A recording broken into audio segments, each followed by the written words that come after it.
This episode was on June 1st.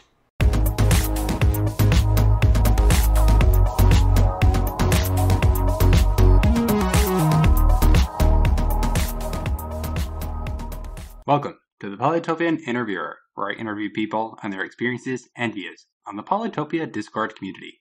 I have Herm with me today. How are you? I'm great. How are you?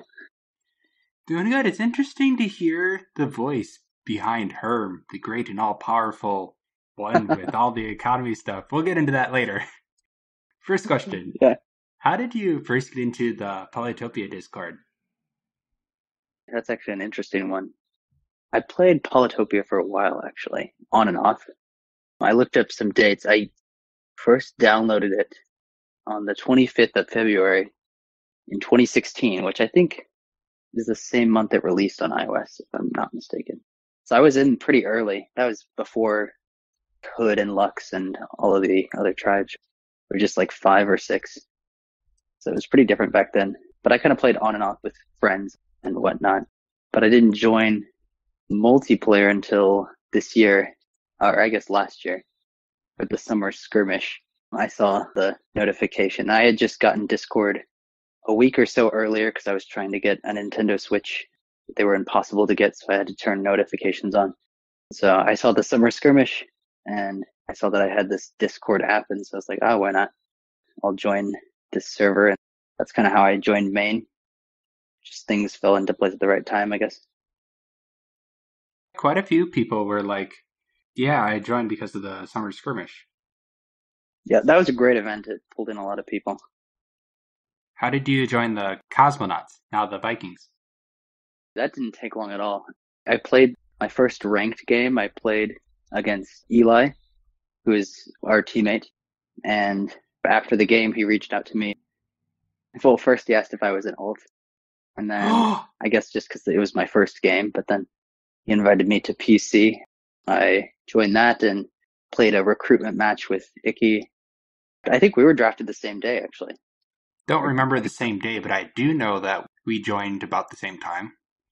Yeah. I think it was the same Sunday. Then Red was drafted the day after, so there he's picked up or something like that. That's kind of how that happened. I was really glad I got onto the Cosmonauts at the time. If it wasn't for Eli, I wouldn't have known about the PC server, and that was kind of the team I was talking with, and they were doing well on the leaderboard, what I was hoping, and it worked out, so I'm really grateful for that. Another way to get onto PC is if you play a few ranked games on main, the bot will prompt you with an invite for PC. Oh, will it? Yeah, that's how I discovered it, because I was just doing my own thing. I have no idea what's going on. Invite to the server. Okay. Wow, that's nice. I never knew that. I guess I didn't play enough games to see that, but that's awesome. What did you have to do to get the season MVP role? The one on the Viking server? Mm-hmm. Okay, yeah. That's related to the economy bot game. I don't know if you dabbled much in that. I know it exists and you have a whole bank and stuff, but other than that, don't know much. There's this bot and we run this economy game, and it's kind of just to boost server engagement, keep people active. And it's kind of a fun activity. For some people like it, some people don't, but I find it really fun. So the season MVP is the top 3 players get that role on the top 3 on the leaderboard at the end of each season get that role, and it helps boost them in the next season. So it's good to have. I mean, I don't mean to flex, but I've gotten that one every season, so doing pretty well. It's a fun game. The new season's coming out soon, so we're really excited about that. Hopefully this week or next week. It's going to be fun. We're retexturing the game to retheming it to fit the Vikings theme. So some changes to items and income roles, and the story's a bit different. That's pretty exciting. Plus, you can expand your empire even more and give people loans for more money. That's the plan. There's also a Herba Nation Ffa. Could you tell us what that is? That's a little tournament that I put together. This is the first time we've ever done it. I don't know if we'll do it again or not, but there are 3 games, and basically every of money, instead of how you do in the tournament being determined by how you place in the game. It's solely based on how much money you have at the end. So there's prizes for first, second, and third, and penalties for the bottom three, how you place in each game. But then you can also make trades with other players. So there's a lot of alliances and contracts going on. Some people sell screenshots for money. Some people pay someone to not attack them or maybe bribe them to attack someone else. There's a lot of betrayal. So there's some interesting geopolitical things you have to juggle, and what you do in one game could affect another. If you think of each game as a theater of war, and all three together is the whole conflict, and so you have to manage your own interests, make sure you're not stepping on allies' toes, or it could backfire in other games. It's pretty interesting. I love the diplomacy aspect of Polytopia. It brings me back to when I was in high school playing with my friends. We would do a lot of this stuff, not with money, but with just like negotiating alliances and stuff like that. I think it's something really fun to come back to. Now I have to ask, are you a finance or banking or something along the lines of that? Oh, for real life? No, I'm not. You're not? No, that's just something I do on the side, I guess. Any comment on the whole cosmonauts, now the Vikings thing that caused it? That was kind of going down right as I joined, I think. That was not a good deal at all. I was too new to understand what was going on at the time. All I know is they were making a big deal about not resetting or turn drafting or things like that. I was too new. I never even was taught how to reset turns and whatnot. So I think that was kind of breaking. I didn't really understand what was going on at the time, but I'm glad that sort of things were addressed. I don't know enough about the situation. It definitely hurt our team's morale for a little bit, I think. It's good to see us bouncing back, though, and doing really well in Season 9. So that's really encouraging. I think the team as a whole is really motivated. So that's great to see. You completed only 16 ranked games before the reset and 18 after. Do you mainly focus on the team activities such as the whole economy bot and other things then? I do put a lot of time into things like that. The reason I haven't played many ranked games, most of the games I play are not ranked. They're usually just a casual. Someone will message, hey, you want to play a game, or things like that. Or maybe I'll reach out to one of the better players and see if they'll play a trading game where we can talk about what we're doing and work on my moves. Ranked games are fun too, but sometimes I think if things are ranked, then it's tempting to take it too seriously and forget to have fun, or maybe forget to learn as well. So if it's unranked, I can share my screenshots with the person I'm playing with and get their reactions on moves and stuff like that. So most of the games I play are unranked or not registered with the bot. That's probably why those numbers are so low. So kind of similar to me. Yeah, I pretty much do unranked games.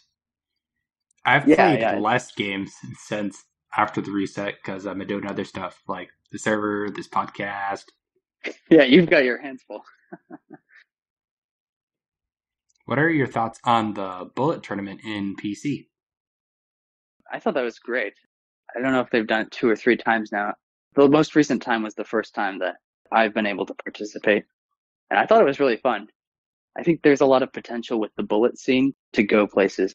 If you want the competitive scene to expand, you need content that's easy to spectate. And the bullet format works really well because they're quick games. We saw the same thing with the chess community. Blitz chess was what sort of streaming on Twitch or YouTube videos really helped to sort of expand the competitive scene in the community. So I think that could really be the future of the competitive scene. I don't know. I mean, there's definitely still a place for team play and all of that too. But I think the Blitz area has a lot of room to grow still. So that's exciting. Because compared to team games, even if it's 3v3 or especially like VV4, 5v5 bigger games, it can take 2, 3, 4, 5 months to complete. But with Blitz, it takes place in one sitting, maybe max an hour. Yeah, exactly. Yep. And so people can watch it. And that wasn't something that was really possible until Moonrise with the built-in game timer. That's going to allow for a lot more of these games and tournaments to take place. And we might see some streamers or maybe some more YouTubers. I don't know. But it's exciting. Probably Live even were inspired by the Bullet tournament, at least partially. Oh, is that right? I've watched some Polylive games. Those are really fun to see. It's awesome to see the masters duke it out in that tournament. I learned so much spectating those games. And you should join in a game when Motlett is commentating. Are they the best commentator? He said he was the crowd favorite due to his voice and his style of commentating. So I'm taking his word on that. Wow, yeah, I believe it. I listened to one time him with Disco, and another time it was him, and I'm kind of a commentator. I joined the game a little bit later. The problem with my personality is his is pretty much the opposite, so I had no idea where to interject, so I just let him talk. That's okay. This most recent Blitz tournament, I was knocked out by Korik and Just Luck. Ooh. Those two are just so good. I have a lot to learn if I want to do better, but I love the Blitz format, even though I'm not as good at it. Well, once you get good at it, you can join Wicked Mender and master that too. Oh, true. Yeah, is that what Joe Young does? I'm not entirely sure, but a lot of the masters, once they get quote-unquote bored of the regular format, they go to Wicked Bender. So that way they could be a master of two different formats, like Boggle. Wow. Yeah, I don't know if I'll ever get there. That's impressive. Well, if you stick around for long enough, maybe you will. Yeah, that's true. Do you have a favorite tribe? I would say Kiku, actually. They've been my favorite for a long time. I love customs houses. Ever since I was sort of discovered those, I fell in love with the tribe, and that's what I like to do, but I like to experiment with all of them too. But with the whole patch and everything, you can't get whales inside your city, and whales can't be touching anymore. Yeah, that definitely changes the strategy, because before, if you were doing Kiku, you can either try to tech up early and buy these techs, or you can try to expand and race towards the whales that are in the middle. And now the second strat is not as viable anymore. It kind of depends on the map layout. So that is interesting. I know some people didn't like that because there's a lot of RNG involved with the whales, so I understand that. Yeah, I remember when I first joined the Discord. Restart. You are Kiku. Why are you doing this to me? It's been a week. Yeah. That was back when there were restartable spawns. Yeah. Yup. And yeah, Kiku that's goes, right. I'm on an island. Sometimes you'd have 5 restarts in the same game.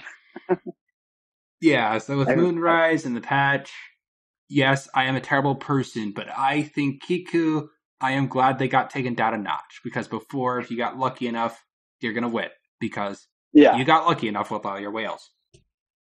I wouldn't like winning just because of the whales either, so I'm okay with them balancing that out, so that it can also be my strategy was strong, and that's why I won. So that's okay. I can't talk highly enough about the Moonrise update, though. I loved that. A lot of changes. UI is smoother. Then they changed the scaling recently, so the very large is smaller, but I'm going to ignore that part. Live replay of the opponent playing. Mm-hmm. I personally wish they can turn that off so I don't have to edit that out for my YouTube videos. Technically, that's only if I'm playing against myself. Because if I'm playing against another human or bots, then that's not an issue. But if I'm playing against myself, then the people watching will see me doing my moves twice. Oh, it's redundant. Yeah, that's true. Mm-hmm. But then again, not a lot of people play by themselves. Yeah, it's a pretty niche scenario. It can help you get better because you know both sides of the map. The only trouble is you have to separate your knowledge so you don't go, oh, well, I know this person got this and that's there, so I do this. If you learn to take it from the perspective of a person that doesn't know the other side, you can learn quite a bit. Huh, yeah, I'll have to try that. You got to be honest with it, otherwise you're not going to learn anything. Yeah, and guess who loses? You. Yeah, that's true. Least favorite tribe at all? I like all of them, but if I had to pick a least favorite, probably be Aquarion, just because I haven't played them enough to fall in love with them yet, I think. I'm not familiar. I know they can be strong. I don't mean to underestimate them, but I haven't have a lot of experience with them, so whenever I play with them, I just always feel like I'm doing worse or I'm just playing weaker than I am with the other ones. But I'm sure if I practice them more, my feelings about them would change. Plus, they're getting a rework sometime in the future. Oh, that'll be exciting to see. Yeah, because right now they start with no tech. Crabs are extremely slow and almost entirely useless unless you get them in an enemy city you just took. And you can't get battleships. Well, that's true. You can't get battleships. Wait, no, you technically can, but you can't get a crab battleship. Okay. Yeah, they can't go. I need to refamiliarize myself with the tech tree there. I know a couple have changed. So in the bullet tournament, when I was lined up with Korik and I saw that it was an Aquarion mirror on Drylands, and I was just, oh no, I have no idea what to do. Dryland is interesting because they're riders. They can't go 2 spaces if they don't have water. Yeah, I didn't even realize that. So that game was really unfortunate. I did not do well. And I think there were a few people watching too, so kind of embarrassing, but oh well. My fault for not preparing. Have you ever done a Polaris Dryland? I haven't. Is that fun? Well, personally, I think it is, because then it's kind of a night rush. Oh. Especially with the balance pass. Now it's not just immediately chop everything in nights. It's maybe chop some things nights and gamis. Yeah, it definitely mixes up some of the strats. Another reason I like it is I almost never use Polar Warfare. I don't play Polaris much. I haven't played it much recently. And I keep forgetting Polar Warfare exists. Oh, yeah. And when I did try to use sleds, there was a bug where if you move, you couldn't attack, even though you technically should have, but you can't. So now you just moved your sled onto the front line, and now it's going to die. Oh, you're kidding. That's and then useless. I was like, well, screw this. And then they eventually fixed it. No. Okay, well, that's good. I'm not sure if it was just the Steam version or both versions, but I was playing it on the Steam version. I will say, I think Polaris is one of the more underestimated tribes, I think. It can be really strong in certain scenarios. Assuming they're not swarmed or anything. Mm-hmm. It can either be really strong or really weak, depending on the map type and terrain. And that's another thing I love about Moonrise is that they added all the different map types and such, and more map sizes. So certain tribes are better at one configuration, and then other tribes are good at another. I think that's so cool. Aquarium versus Polaris, Dryland. Oh man, that would be interesting. Maybe I should suggest that for a possible event. I'd watch. That'd be fun. Well, you could participate if you want. That would be fun. Or maybe I could persuade all the people at Polylive that's the only games they could play. Just kidding, I don't have that power. And even if I did, I wouldn't want to. That sounds like an interesting way to practice commentary. I don't know. I'm not an expert in commentary. Ask Monlet. He's more of an expert. He's the head commentator. Do you have a favorite unit at all? I think I'm going to go with the Mindbender on that one. I know that's kind of a strange choice. I don't use them often at all, but I think they're just such a cool unit. They can heal or convert. Those are 2 abilities that no other regular unit has, so that's pretty interesting. The knight comes and kills them all. They're only used in very specific scenarios. You sometimes see them with IMO now, though, with the literacy buff. I wonder if there's more they can do to make that tech a bit more viable. Because it's always, whenever you watch or play a game and there's a Mindbender play, it's always just so interesting. It's just a lot of stars to invest into most of the time. Yeah. I can't say they're the best unit for most scenarios at all, but they are my favorite. Not the knight or the battleship? Those are definitely the 2 strongest, I would say, out of the regular ones. Giant battleship, that can change the game, honestly.